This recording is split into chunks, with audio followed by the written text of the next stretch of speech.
Hey guys, so this is an update video. I hoped you remembered that I was doing those nightstand videos because I wasn't quite sure how to note them or make them separate from my regular YouTube channel stuff, other than just like putting the nightstand in front of all the titles. But anyway, I'm mostly responding to comments on the nightstand blog, which you can find in the down bar of any of those videos that have that in the title.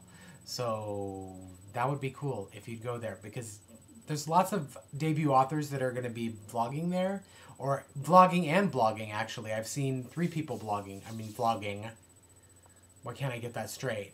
So anyway, the nightstand, it's pretty cool. Lots of paranormal stuff, mysteries, thrillers, things like that, all coming out in 2012. So you're getting like a ground floor kind of a thing going. I called this the What I video because I wanted to talk about what I'm doing, what I'm reading, what I'm buying, that kind of thing. But I'll start with reading because I've been doing a lot of reading lately, and I'm trying to get it so that I'm going for sure, like, at least 5 books a month. And so I'm at that point right now. So on my Nook, I'm reading Jennifer Egan's A Visit from the Goon Squad, which is this sort of book about the music industry and about people's sort of deteriorating morality, and it's literary fiction. It's the kind of beautiful prose and such tight writing that it really inspires me to get back to work, really, honestly, like nothing else really can. It has to be this kind of super well thought out sentences and how they sound and how lyrical they are when they're spoken aloud. Those kind of things really kind of ignite me. Anyway, I'm also reading Rosemary Clement Moore's Texas Gothic, and it's partly responsible for one of these next things that I want to talk about. And that is that what I'm doing, this is what I'm doing part 1, is I'm putting together a horror list, a YA horror list for September. So I'm going to plan on reading all the YA horror stuff I can in September. So for my book show that I'll record in early October, I'll have a whole bunch of like scary Halloween related books to recommend. Or I hope that's the case. It would be really awful if I pulled together all these books and then ended up hating all of them and then they would just disappear. That would suck. That would suck. But so I've got 25 on my list so far, but I really need your help in sort of recommending some really good YA horror. So feel free to leave that in the comment thread, and or please leave it in the comment thread, and I'll get to it as soon as I can.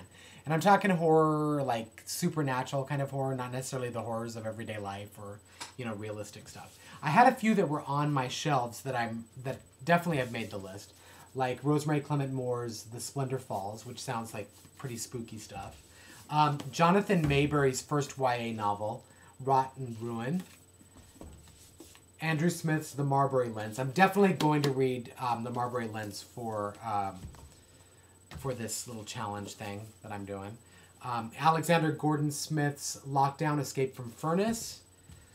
Dia Reeves' Slice of Cherry. This will be easier for me because I'm like halfway through it and I put it down and I need to pick it back up.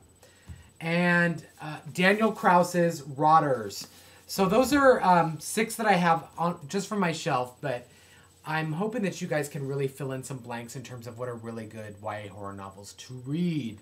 The other thing that I'm doing is last Thursday I got my revision letter. Lest you think that editors actually fix everything in a book and the author never has to do anything again. I'm probably going into about 3 months of rewrites on this because I have to delete about 60,000 words, which is the size of most YA novels. What I had was, and I'll tell you exactly what's going on, because this is interesting. Here's my revision letter. It's single-spaced, it's 5 pages, which is not necessarily all that long, but it's definitely very helpful, and I think we're on the same page with what needs to happen with the manuscript. And there it is. It's scary, right? I need to give you an example. Texas Gothic is not that small of a book, but that's what we're looking at there. Just a massive, like totally written on thing that I need to start reading, and I'm going to do that today. What I'll need for that is some colored pens. That's all I'll need, actually. And some flags, little Post-it flags.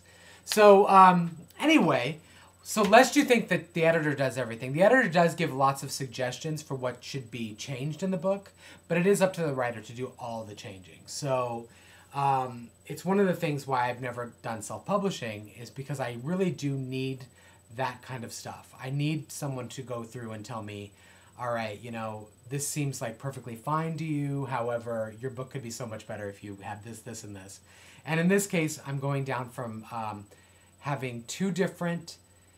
The biggest issue in this is that I'm going from having two different perspectives, Velvet's and Nick, who ends up at some point being a romantic interest for her, alternating chapters in their own perspectives. And now Nick's gone. Nick's getting out. He's not out of the picture, but his voice is gone. We're going to totally stick with Velvet and go from there. And I'm fine with that. I think what was interesting is that was the same recommendation that my agent had, and I totally disregarded him. Completely poo-pooed it, and he is, of course, gloating. He's gloating now, because now I have to do it. So, anyway, yeah, so it's a lot of work.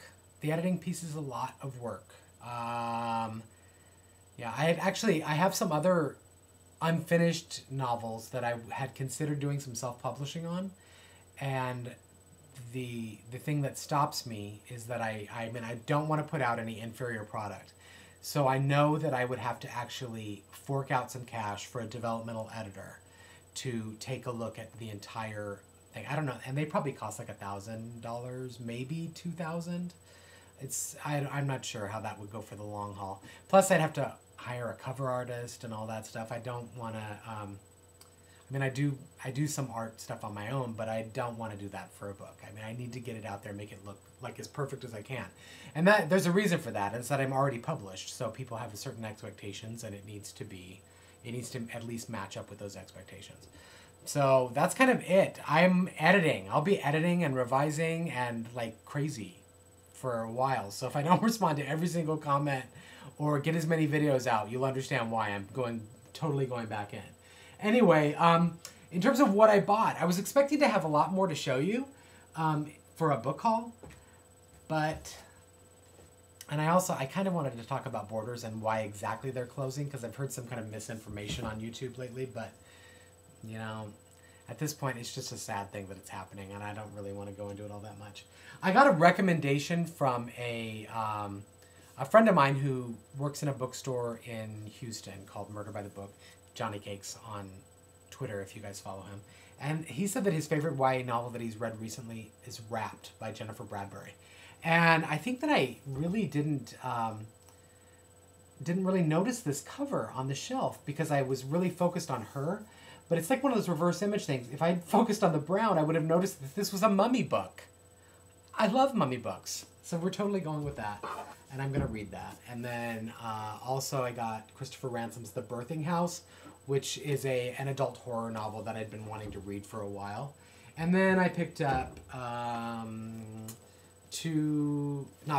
ordered 2 copies of Kiss Me Deadly to do a giveaway at a big library event that's coming up at the end of August.